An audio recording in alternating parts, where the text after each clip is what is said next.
आता आपण इयत्ता 7वीची जी स्कॉलरशिप परीक्षा आहे त्यातले मराठीतले काही घटक बघतोय. आता विरामचिन्ह या घटकावर 1 ते 2 प्रश्न विचारले जातातच. म्हणजे 4 मार्क तर तुमचे फिक्स आहेत, 2 यावर क्वेश्चन आले तर. ओके. आता एकूण विरामचिन्हे बघा, याच्यामध्ये 9 दिलेले आहेत त्यांनी. पूर्णविराम हे सर्वांनाच माहिती की वाक्य पूर्ण झाले हे दाखवण्यासाठी शेवटी.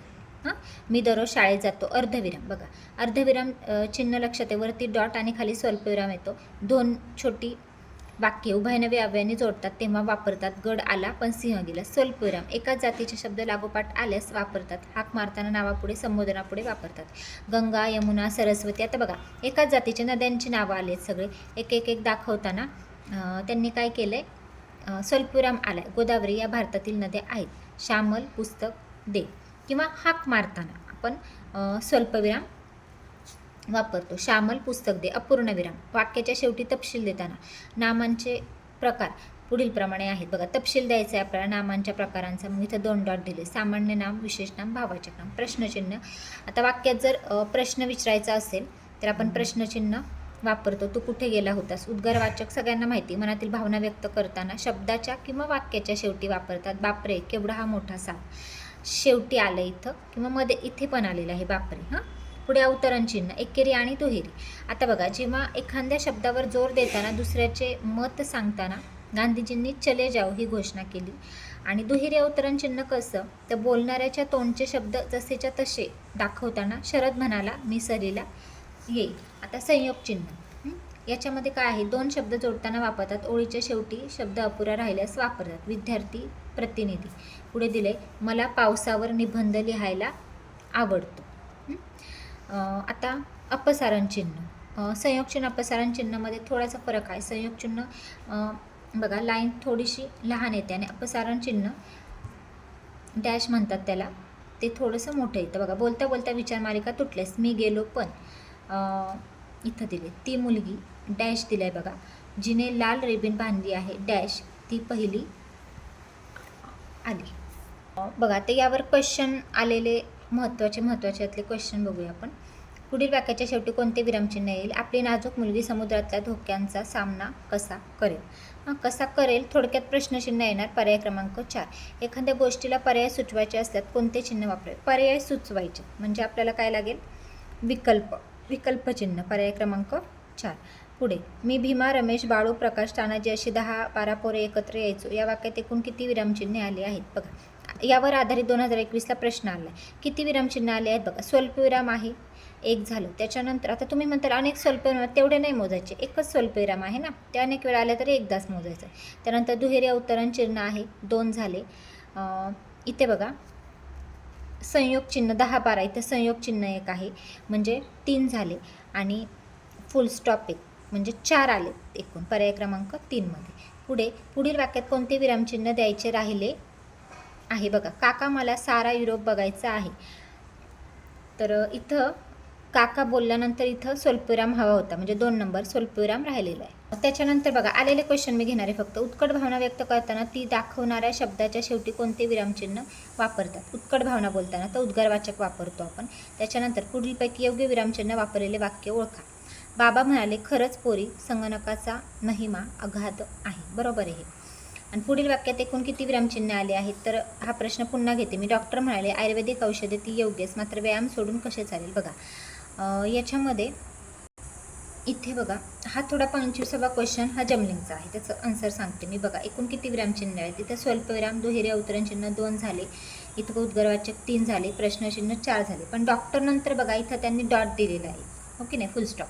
म्हणजे हा 1 पकडायचा म्हणजे 5 होतात. पुढचा भाग आहे मराठीचा काळ, काळांचे प्रकार आणि क्रियापदाचे अर्थ. आता वर्तमानकाळ, भूतकाळ, भविष्यकाळ, तिन्ही काळ तुम्हाला माहितीच आहेत. बघा, साधा, अपूर्ण, पूर्ण आणि रीती. याच्यामध्ये प्रकार बघणार आहोत. वर्तमानकाळ, भूतकाळ आणि भविष्यकाळ याचे प्रकार बघणार आहोत. साधा वर्तमानकाळ, मी पुस्तक वाचतो. तोच भूतकाळ होतो, मी पुस्तक वाचले. आणि तोच भविष्यकाळ होतो, मी पुस्तक वाचेन. ओके. पुढे अपूर्ण, मी पुस्तक वाचत आहे, मी पुस्तक वाचत होतो आणि मी पुस्तक वाचत असेल. पूर्णमध्ये होतं, मी पुस्तक वाचले आहे, मी पुस्तक वाचले होते आणि मी पुस्तक वाचले असेल. रीती हा खूप महत्त्वाचा आहे, यावर प्रश्न येतोच. मी पुस्तक वाचत असतो, मी पुस्तक वाचत असे आणि मी पुस्तक वाचत जाईल. ओके, यावर आधारित क्वेश्चन. काळ आणि त्याचे पोटप्रकार. बघा, पहिला प्रश्न, पुढीलपैकी अपूर्ण वर्तमान काळाचे वाक्य कोणते? 2020ला आलेला आहे प्रश्न. पुढीलपैकी अपूर्ण वर्तमान काळाचे वाक्य कोणते? तिचा आवाज गोड होता, नाही होत. सुरेखा सफाईदारपणे गात आहे, त्यामुळे अपूर्ण वर्तमान काळ होतो इथं. पर्याय क्रमांक 2. आपणच आपल्या गैरसोयी निर्माण करत असतो, या वाक्याचा काळ ओळखा. बघा, आपणच आपल्या गैरसोयी निर्माण करत असतो आलेलं आहे वाक्य, म्हणजे हे वर्तमान काळ वाक्य आहे, पण आहे रीती वर्तमान काळ. पुढीलपैकी अपूर्ण भविष्यकाळी क्रियापद कोणते?